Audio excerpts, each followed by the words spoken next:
Morning. Today is an interesting day, atypical day in the life of a 26-year-old entrepreneur, because yesterday I got a phone call from AP, Audemars Piguet. I have a really strong relationship with them, but they're in a completely different country. Now, fortunately, if we fly, it's only a 1-hour flight from Puerto Rico, my home, so that's exactly what I'm going to do today. Mi esposa me trajo al aeropuerto. All right, but you're not coming with me, huh? No, okay. Not today. Okay, ciao. Ciao.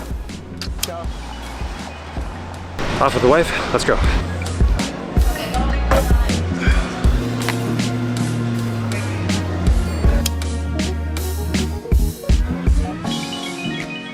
The part that's probably the most difficult about traveling is it completely destroys your deep work. So for me, 5 a.m. to 10 a.m. is typically just thinking creative time, like really intensive deep work. Unfortunately today, not happening. Plane's here.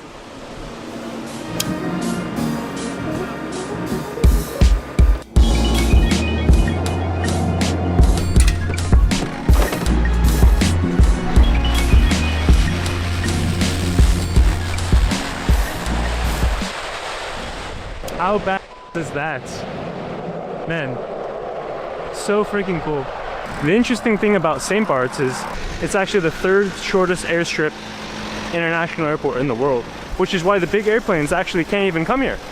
You have to take a small, super light jet in order to get here. Dude, you are not gonna believe this view. Take a look at this. So the AP store was only about 10-minute walk away from the airport, so I figured it's such a beautiful walk, I might as well do it. And I was just checking Instagram on my way here. A lot of you guys who find me on YouTube, you drop down the link in the description and you follow me on Instagram, and I do these weekly Q&As on Instagram where I talk about business, I talk about advice on life. So if you're not following me on Instagram, make sure you're checking me there.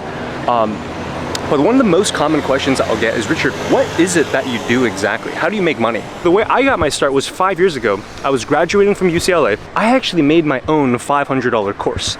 And I taught university students how to wake up earlier, how to get better grades, essentially how to be a more productive student. And that digital product ended up making me $500,000 in sales at like a 95% profit margin, because this is a digital product. No employees, I had one video editor help me make some videos, and that was basically it. And basically by the end of the year, I had so many people, so many small business owners ask me, Richard, how did you use social media and digital products and scale to $500,000 and basically profit? How did you do it? And so I started consulting and coaching for small business owners, and then the results that year were incredible. The year after, 2021, I ended up going from 500K to 5 million in sales the year after. And so that's essentially what selling digital products is.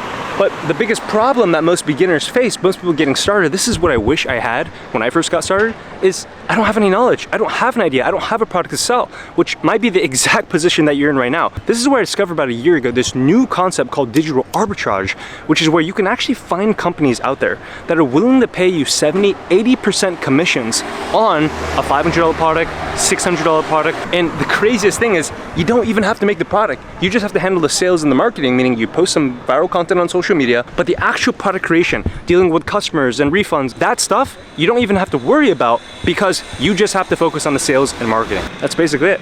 So we're about 2 minutes away from the AP store right now, so I'm so excited to pick up this watch. It's been 1.5 years since I've been on the waiting list. And guys, this is how you do it.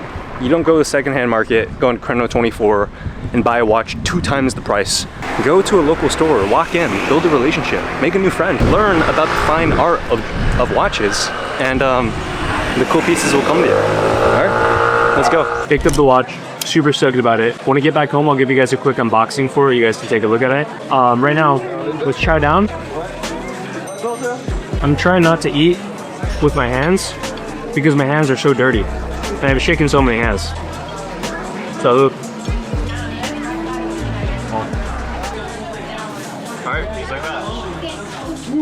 I love this island so much.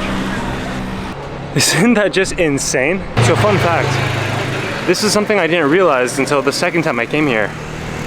This is where Jeff Bezos goes when he comes on holiday, the owner of Amazon. He comes out here all the time, pulls up in a $200, $300 million yacht. It's just so mind-blowing that, you know, I'm 26, I'm in the beginning, the first 10 years of my business career, and I'm able to go to the same vacation spots that some of these billionaires do. Like literally billionaires, wealthiest people in the world. And it's just incredibly humbling. How are you? How's your day been? When are you gonna start flying? How long do you have to be first officer for before you can start flying? I'm captain already. It's just you're captain, okay. yeah, we are 2 captains flying today. Okay. So we're gonna split the day. He's flying the first 2. I'm gonna fly That's the cool. next 2. Yeah. Yeah, I took a flight with you in 2023. Yeah, I remember. Yeah. And did you just get started back then, or were you already first officer for some time? I was first officer, but that time I upgraded like a year ago. That's awesome. Cool, man. Well, thanks for everything. Appreciate it. Both CTOs of current software companies that are in like the 50 million ARR range. They're technically wise. They're good. Yeah. It was great meeting you guys. Thanks for the time. Thanks. See ya. Yeah. Just finished up my last meeting. It's 9 p.m. right now. And man, today was crazy.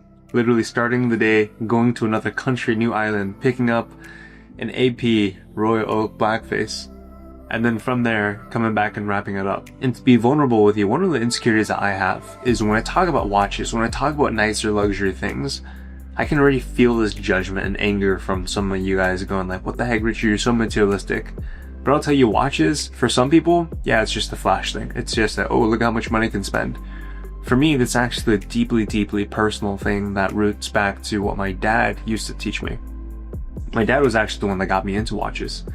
He bought me this watch right here. This right here is a G-Shock 6900, and I have had this ever since I was 14 years old. It was when he gifted this my freshman year of high school.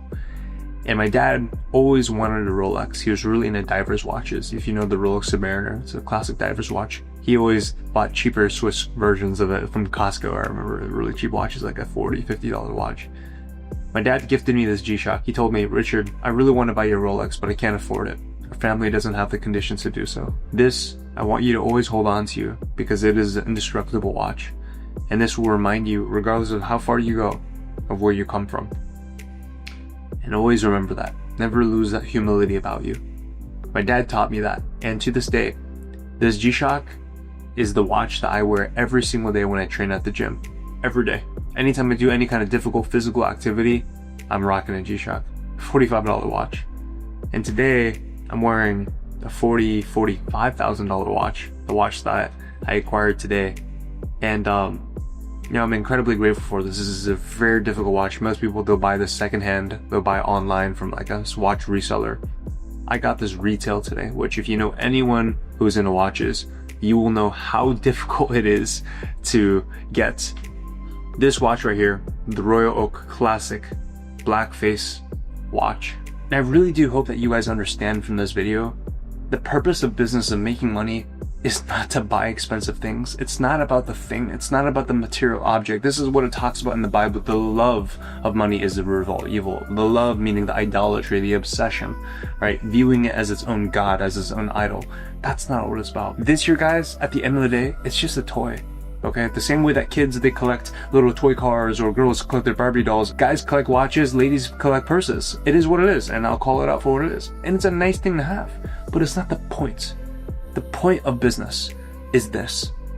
Income is a reflection of the impact that you make on the lives of others. When you can make more money, it is a direct reflection of the amount of people that you're able to help. And I hope you understand that when you help more people, when you serve more people, for me, in my coaching program, in my consulting, in the mentorship that I have, when I teach other people how to go out and build their own digital product businesses, and they go and change more people's lives, is the impact that I have on their lives. That is what allows for me to earn the income that I make. And so I really hope that this video just inspires you to want to get after it. Chase after your dream. If you have that car goal, you have that watch goal, you have that vacation goal, set that target and put that on your vision board, put that on your wall, write down your goals, look at that every day, do it. But don't think that that's the end goal, because it's not. You're here to serve more people, you're here to impact more people, you're here to inspire more people. And I'm rooting for you every single step of the way. Even if others aren't believing in you, I'm believing in you. Consider hitting that subscribe button, that like button. And if this inspired you, we both know that it can inspire someone else as well. And so my ask of you is take that link right down below and send it over to 2 or 3 of your friends. Inspire someone else with this video as well. And I'd be forever grateful for you if you could do that. And remember that how you do one thing is how you do everything. I'll catch you in the next video.